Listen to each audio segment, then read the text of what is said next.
Here's how to fix the missing Select All Conversations that match this search option in Gmail in 2026.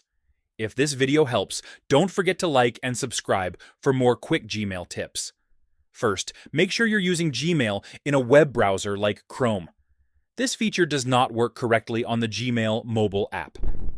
At the top, click the Gmail search bar and type what you want to filter. For example, type from :Amazon or a sender's email address, then press Enter. Now, click the small checkbox at the top left to select the first page of emails.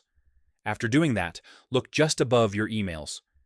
You should see a message that says, "Select all conversations that match this search." Click that link to select every matching email, not just the first 50. If you don't see that option, refresh the page and try again.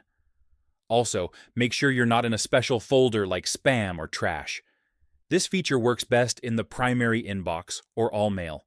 And that's it. You can now select and manage thousands of emails at once in Gmail. Subscribe for more simple Gmail tutorials.